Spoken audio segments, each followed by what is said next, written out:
natin yung tiktok kasi Kung nandito ngayon, nagpapahinga po kayo. pasok doon sa domestic mo kasi na-COVID na natin.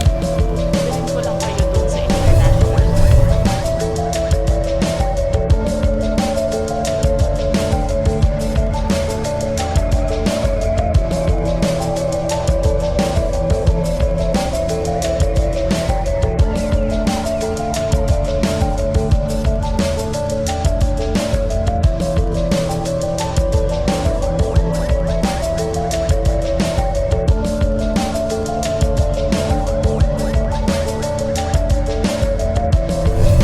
Pagdating mo dun sa national level, hindi maraming backlog dun sa bilang. Actually, ginawa nga kahapon ni kasamang Ian, binilang nga niya itong sa locality ng Pampanga.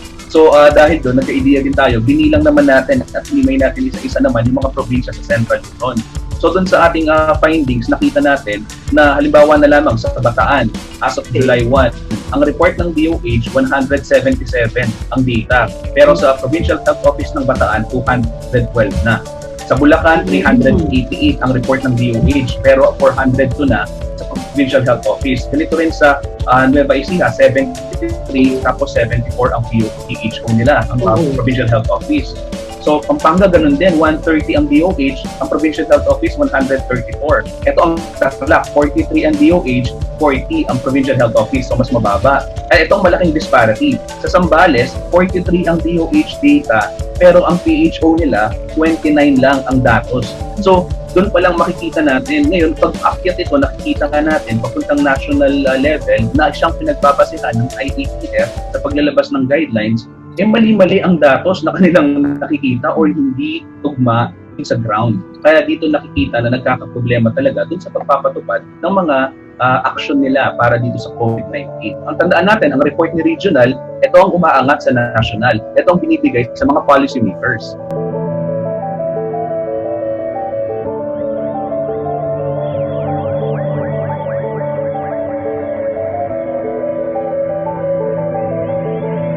In this case, situational analysis, kailangan mo ng data. Correct. Kailangan mo ng tamang datos. Kasi hindi mo malalapat yung tamang aksyon kung hindi tama yung datos mo.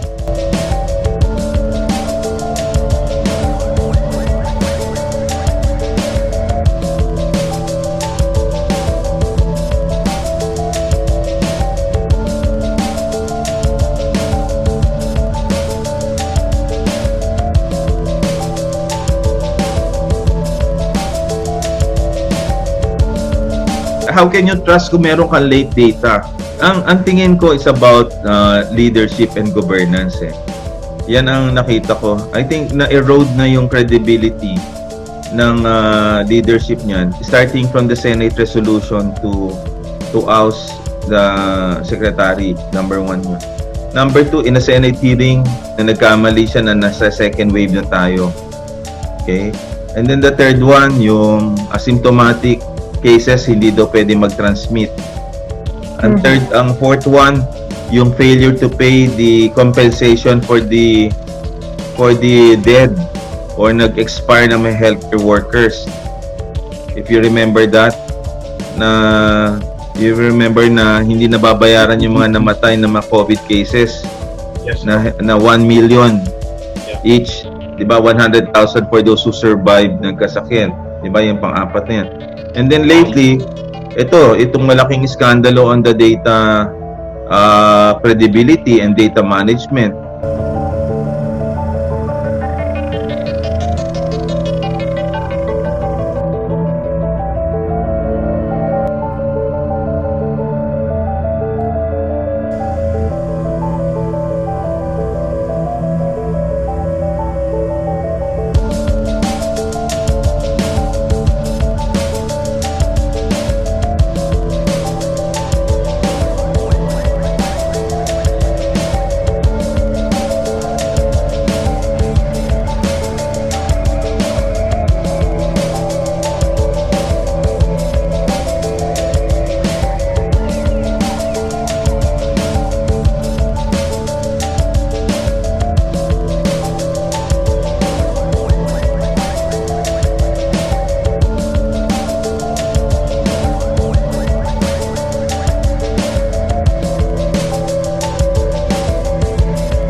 ako dito kung gaano kakomplikado yung tinatawag nilang contact tracing. At sa pag-iibayungan at paggamit nila ng teknolohiya, nakuha ko yung rasyonale bakit ganun na lamang katagal bago nila ipaskil no? O lumabas doon sa kanilang dashboard kung ilan talaga yung bilang ng suspected at kung sino yung mga probable na kung tawagin.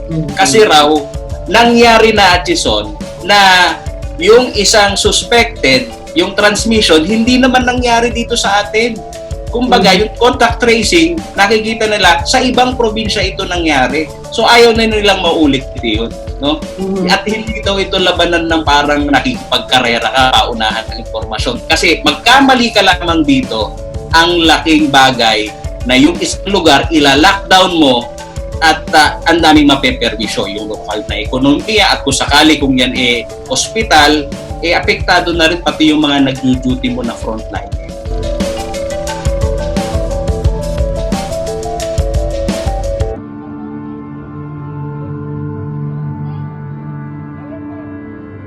Una pa lang, masyado ng komplikado yung datos or yung pagbibigay ng datos ng ating gobyerno. Una, meron tayong active cases, pending cases. Tapos meron din tayong mga for testing. Parang sa buong mundo, kung sisiyasatin natin, yung tabular natin or tabulation natin ng mga kaso ay masyadong komplikado dahil unang-una, kung titignan natin yung pamamaraan na ginawa ng Vietnam para masugpo itong COVID-19 at para makapagbigay ng mas maayos na detalye sa kanilang mga mamamayan, gumamit lamang sila ng mga simple terms. Kasi sinabi nga, tulad ng sinabi mo, Atison, no, to analyze data, we need to give people it in its simplest form. Kailangan simple.